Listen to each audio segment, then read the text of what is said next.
Hello all, and welcome to tonight's beer review.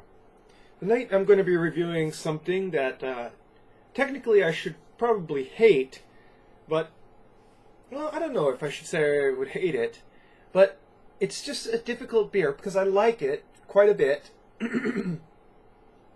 but it's something that's a bit challenging for me to like.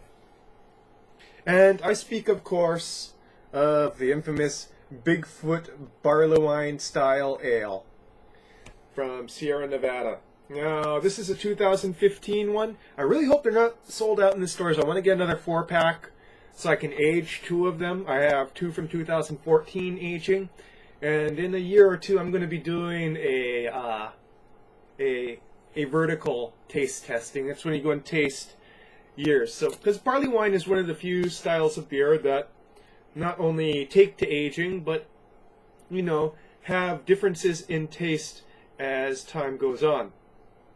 So let's go and read this label, shall we? Bigfoot is a beast of a beer, brimming with bold, bittersweet malt flavor and heaps of whole cone Pacific Northwest hops. First introduced in 1983, Bigfoot is a cult classic prized by beer collectors. Drink it fresh or cellar it in a cool, dark place to taste the flavors develop over time. This is 9.6 ABV, so you better not be having more than 1 bottle in the sitting unless you want to go and sleep it off later.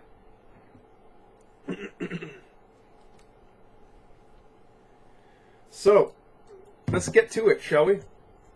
It's a little bit on the cold side. I tend to like mine a little bit warmer because this is American-style barley wine as opposed to English-style. And, of course, this is the American-style barley wine, basically being the one to start the style. So it is very heavily hopped. Giving it a fairly vigorous pour.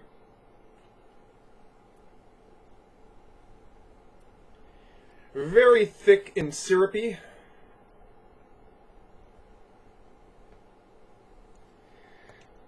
You have a beige-white head, moderately carbonated, thick. And you got a lot going on in that. You got a lot going on in that bouquet there. It's very rich smelling.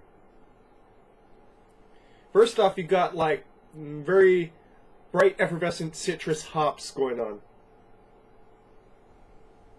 And underneath that, you got a very treacly, heavy, thick malt body.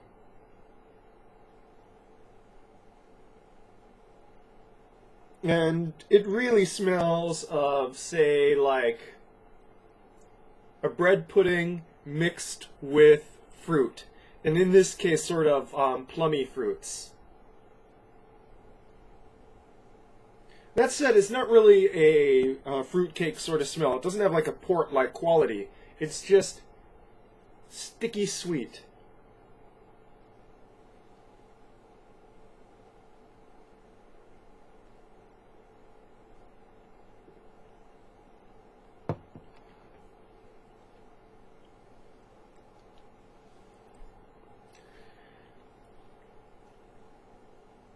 Intensely sweet up front. Thick on the palate, very, very boozy. In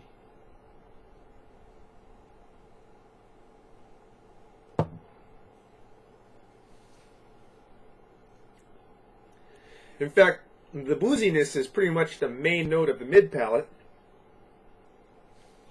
Then it transitions to an intense piney hop taste with strong, strong bitterness. It really feels like your tongue is just coated with hops. You know, that hop flavoring right now. You got like somebody dipped your tongue in pine resin. And it is such a contrast from the thickness and sweetness of that body to go to this intensely dry, hoppy finish. Almost no residual sweetness towards the finish.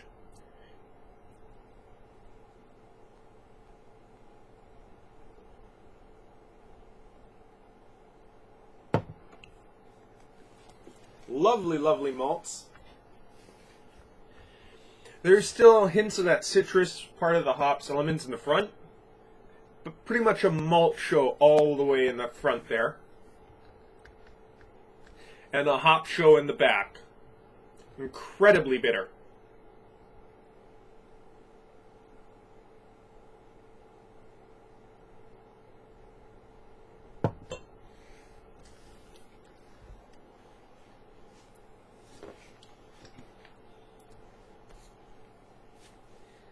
I love this beer.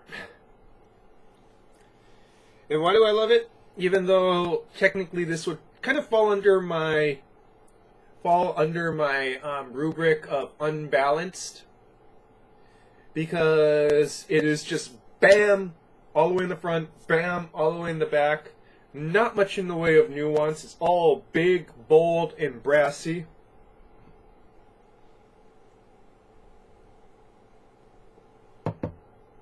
Well, one is this. Obviously very well made. Two, it's just amazing the amount of contrast they have in this beer, that to go from this almost candied-like opening to something that rivals the most heavily hopped of Imperial IPAs in the finish. And the third, and the most important, and something that I'm looking forward to experiencing, is the aging process.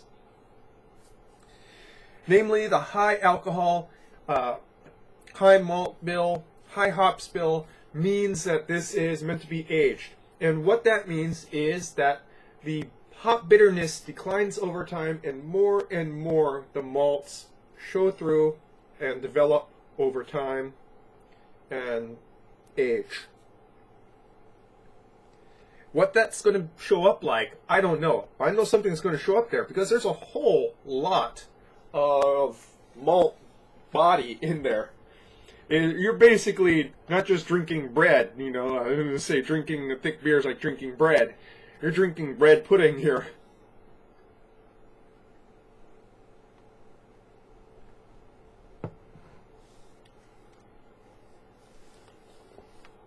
As it warms, getting kind of what I find to be wine-like and nutty notes to it in the front and mid-palate. But of course, the main flavor notes still predominate. The head is a lot lighter than it was last year. The head was super dark last year. Each year they tweak the recipe just a little bit, so it's kind of keep the interest going. People compare it. And I'm not really sure you could say they tweak it, or it's more likely that it ends up slightly different with each batch. Whether that's part of the ongoing experimentation process, or just the way it turns out when you're kind of making this kind of complex, heavy beer.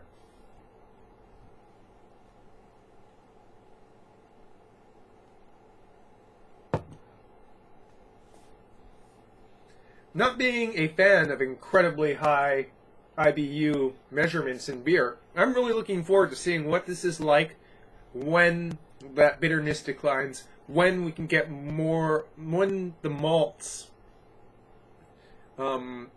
dominate the finish. And it's going to be a slow process. Generally, I haven't seen anyone drink a barley wine more than 10 years old. Generally, you'll want to age it for about 2 to 3 before doing the true vertical to get a real sense of the difference in taste.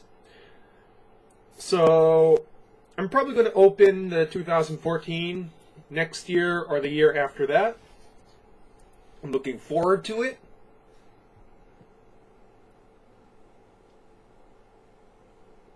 And I hope you're looking forward to it too. Now, this is not a beer for beginners. This is not a beer for someone who doesn't like thick, heavy malts, someone who doesn't like booziness on the palate, someone who doesn't like incredible hop finishing. For all those who love intense beers, this is the granddaddy of intense beers, and I recommend it. It's also pretty much the cheapest barley wine you're going to find out there, folks. So, you know, still on the expensive side. You know, I believe it's around like $12, $13 for a 4-pack, but that's still pretty cheap compared to how much a bomber costs. I recommend it for those who like intense craft beers. If you want something lighter, if you want something less bitter, probably should stay away. So, that's your beer review for tonight, folks. Hopefully you'll be seeing this again in a couple of years, come hell or high water. Hopefully no asteroid goes and destroys civilization in the process. And that's your beer review for tonight. Cheers.